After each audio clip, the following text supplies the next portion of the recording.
muy buenos días, muy buenas tardes y muy buenas noches a la hora que se encuentre viendo este video.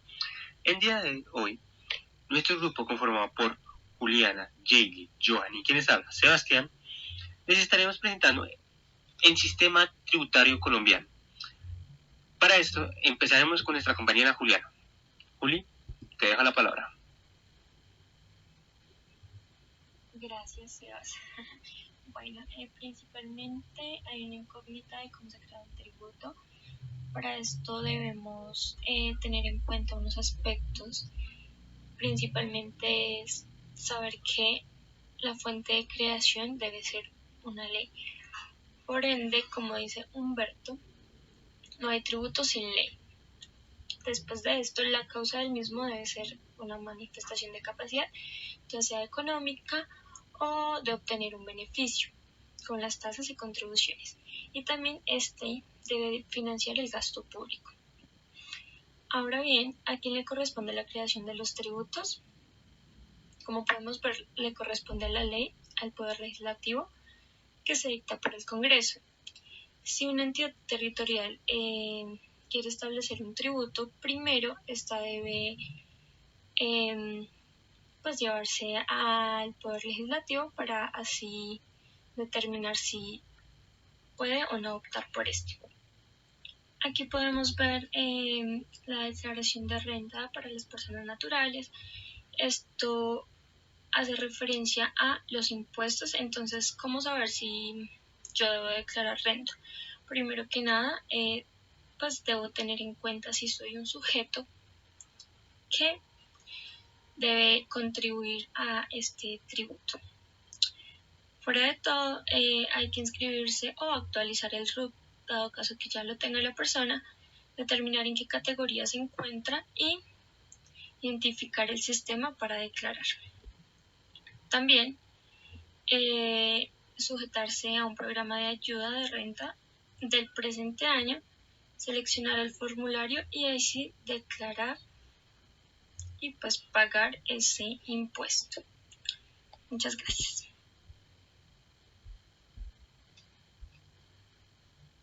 Bueno, ahora para entender un poco más sobre el sistema tributario colombiano, tenemos que entender que este comenzó a regir con el decreto 624 de 1989. Entonces, en el país han sido aprobadas varias reformas tributarias. En este caso vamos a hablar de las que han sucedido desde el 2000 hasta el 2020, que buscan aumentar la base tributaria y disminuir la participación de los impuestos al comercio exterior y asimismo impulsar el cobro del IVA como fuente principal de los recursos tributarios.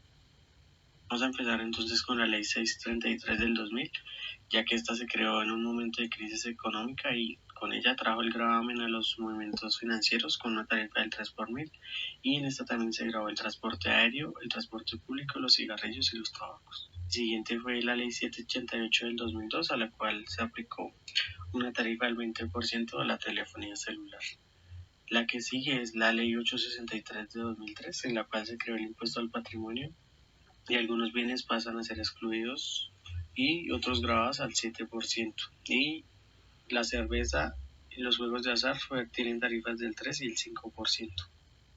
Después está la ley 1111-2006, la cual puso un aumento del 30 al 40% de la reducción de renta por inversión y algunos bienes pasaron a tener 16% de IVA.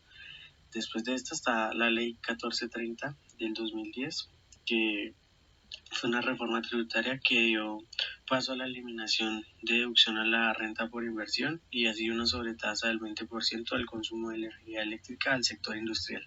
También se dio la eliminación progresiva del gravamen a los movimientos financieros del 2 por mil en 2014 y el 1 por mil en 2016 y que desaparecería en 2018.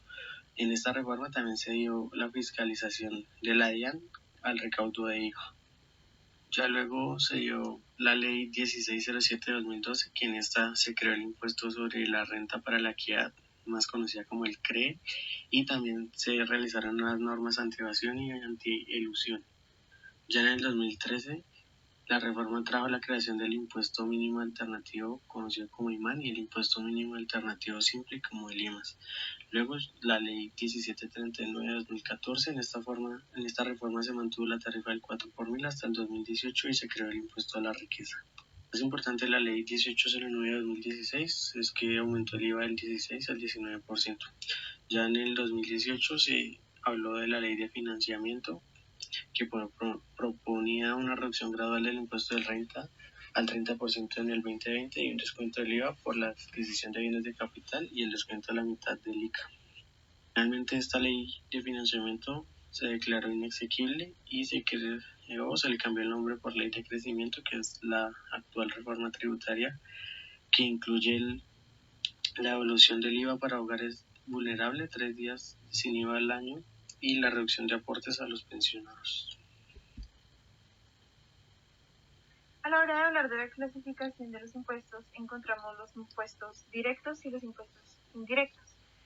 Los impuestos directos son aquellos que gravan el patrimonio, los ingresos o cualquier otra manifestación directa de la riqueza de una persona, como por ejemplo el impuesto de la renta, cuyo tarifa para este año 2021 es del 31%. Otro ejemplo podría ser el impuesto vehicular, que según el estatuto tributario debe cumplir unas ciertas características para poder saber qué tarifa debe pagar el vehículo.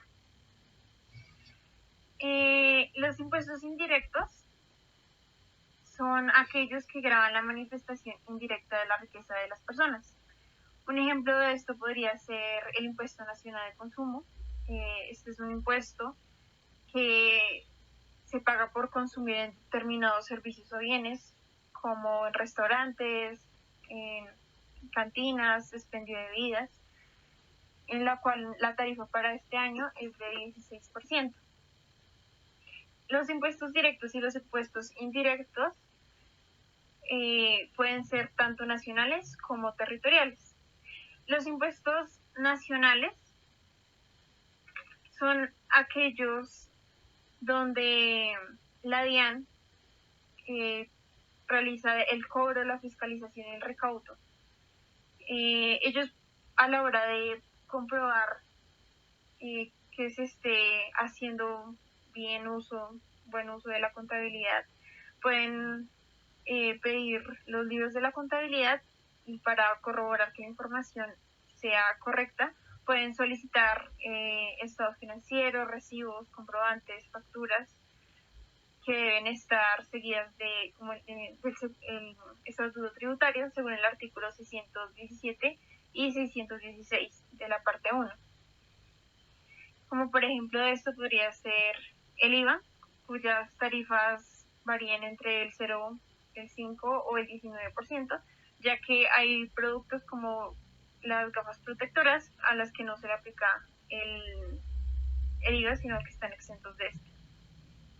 Otro ejemplo podría ser la ganancia ocasional, es decir, que no se esperaba que pasara esto, como por ejemplo ganar la lotería, y pues según el artículo 300 del Estatuto Tributario, puede ser entre el 10 y el 20% de la tarifa que debe pagar la persona que gane esta lotería.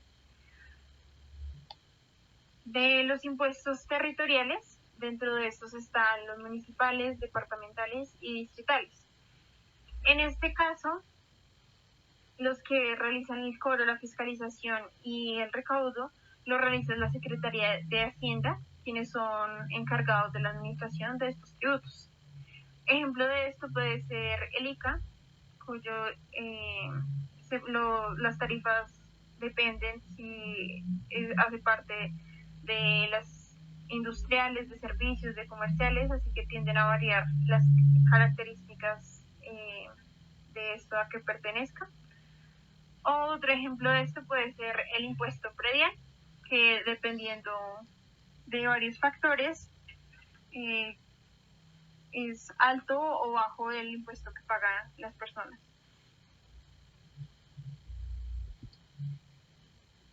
Bueno, en este caso ya entraremos a ver cómo el gobierno distribuye los recaudos de los tributos en tres grandes aspectos, que son el gasto público, los bienes públicos y el pago de deuda exterior. En este primero, en el gasto público, hace referencia a todos los bienes de primera necesidad que necesita un individuo. ¿Qué quiere decir esto? Vivienda digna, educación, salud, entre muchos otros. El gobierno destina una gran parte de este dinero a suplir las necesidades básicas de las personas. Y esto queda en constancia en la Constitución Política Colombiana de 1991 en el artículo 350, donde nos hablan de la importancia de la inversión en gastos públicos. Para la segunda parte, que son los bienes públicos, estos hablan los que benefician a la sociedad en conjunto. ¿Qué quiere decir esto? Un ejemplo podría ser en infraestructura, en transportes, en buen estado las carreteras, la buena movilidad, entre otras. Lo que tiene que ver con la seguridad, háblese de seguridad, lo que entendemos tanto como en pago de salarios de los policías, la inversión en seguridad del país, de las fuerzas militares, entre otras. La estabilidad económica, si un país necesita invertir más en algún sector para mantener en flote la economía. Y en uno de los aspectos más importantes que se está teniendo muy en cuenta en estos últimos años, que es el medio ambiente, donde el Estado ya empezó a implementar planes para invertir más en esto, puesto que en el año 2017-2018, uno de los gastos más grandes se encontraba en el sector de seguridad, y el sector de medio ambiente tristemente es uno de los que menos inversión ha tenido. Ya por último, pero no menos importante, hablamos de la deuda exterior. Que Colombia no se encuentra realmente muy bien en el pago de esta deuda exterior, puesto que al respecto del año pasado, el año 2019, perdón, y en el año 2020, al agosto del año 2020, esta deuda ascendió en un 10,8% al respecto del mismo periodo del año 2019, aumentando una cifra exorbitante de 150.505 millones de dólares en deuda extranjera, lo cual no es una buena señal, puesto que la deuda sigue aumentando, pero no se está reduciendo en las mismas necesidades. Porque a respecto del año 2019, la deuda extranjera ascendía a un monto de 138.000 millones de pesos, lo cual es algo muy triste ver que cada vez nos endeudamos más y no salimos de esa deuda, puesto que si lográramos, acá es como una parte muy personal, reducir esa deuda exterior, se podría implementar este capital que se está destinando a esto, a invertir en el bien público, en los servicios públicos, en muchas necesidades que necesita realmente el país. Pero esto luego más a modo de opinión personal que opinión global. Y pues con esto concluiremos la exposición. Espero les haya gustado y que tengan un muy buen día. Y gracias.